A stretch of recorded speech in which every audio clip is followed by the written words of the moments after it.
Nesting Bears and the Truth. It was a lazy sort of day in bear country. The air was so still that the leaves on the big tree house where the bear family lived were hardly rustling. Except in the beehive, where the bees were always busy, nothing much seemed to be happening. It was a sort of day that sometimes leads to mischief. Inside the tree house, Brother and Sister Bear were sitting around not doing anything in particular.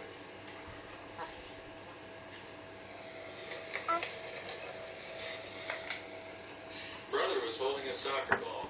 He'd become interested in soccer and had been outside practicing free kicks. Sister was relaxing in an easy chair, thinking about what to do next. Neither Papa nor Mama Bear was around.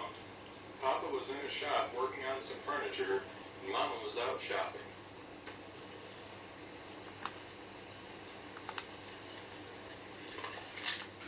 I know what, said Sister. Let's go gather some wild blackberries. Brother thought about that. No, he said, wild blackberries have too many thorns, and besides, the seeds get stuck in your teeth. Well then, said Sister, let's go out and twist each other up on the swing and see who gets the dizziest. Brother thought about that. No, he said, that's silly, and besides, we did that yesterday. Sister became irritated and impatient with her brother.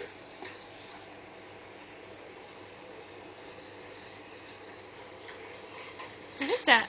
My goodness, she complained. You don't want to do anything. Is that All Daddy? you want to do is sit there and hug that soccer ball. Dada? I think you must be in love with that soccer ball. Dad. I am not, protested Brother. But I'll tell you something. I bet I can dribble this ball past you. Brother was a pretty good soccer player, and a very good dribbler. And so was Sister.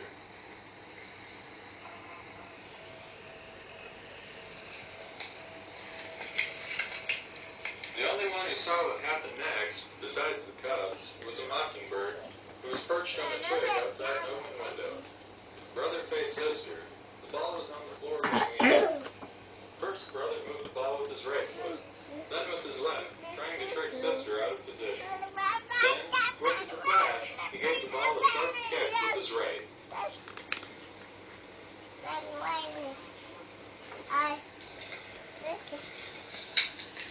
It almost worked, but Sister was fast too. She reached out with her knee and blocked the ball, which bounced against the bookshelf, against a chair, against a footstool, and into Mama's most favorite lamp, which fell to the floor with a crash.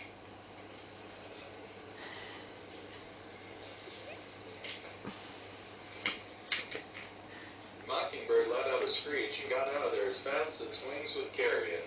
As it flew away, it saw Mama Bear returning from the marketplace. Now, the Bear family had some house rules, just as any family has. One was no honey eating in bed. Another was no tracking mud on the clean floors. And another was no ball playing in the house.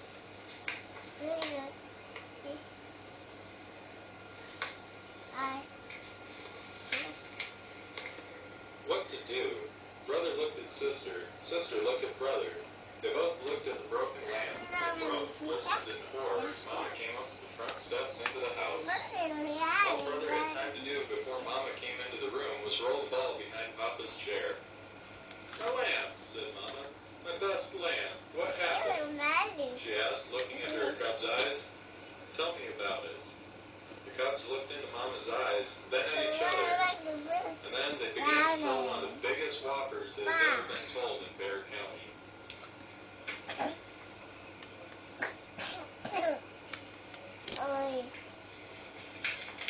There's a bird, began Brother. Yes, added Sister. A big purple bird with yellow feet. And green wingtips, added Brother. And funny-looking red feathers sticking out of its head, said Sister as a finishing touch. As most lies do, the purple bird whopper got bigger and bigger and bigger.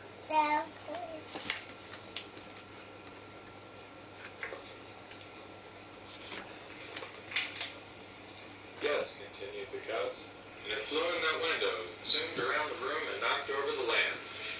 As Mama Bear was looking at the broken lamp with a sad expression on her face, Papa Bear came in from his shop. The Cubs began telling him the story of the big bird that flew in the window and broke the lamp. It was hard to tell at the second time.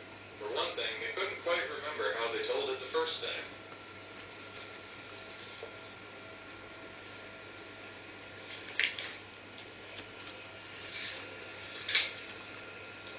You got me confused, said Papa.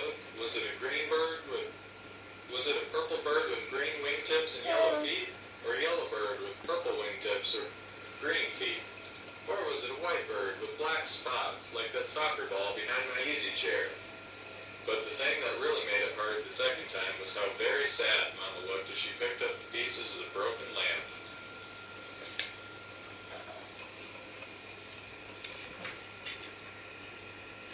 We can always get another lamp, or we can glue this one back together.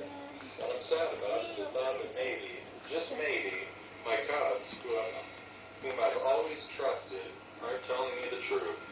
And truth is not something you can put back together again. Both cubs started to talk at once. It wasn't a bird, said Sister. It was a soccer ball. And it was all my fault, shouted Brother. It was just as much my fault, shouted Sister. But there it is, answered Mama. We got two fine cubs who just learned a very important lesson about telling the truth. And what could be finer than that? Let's help Papa glue that lamp back together.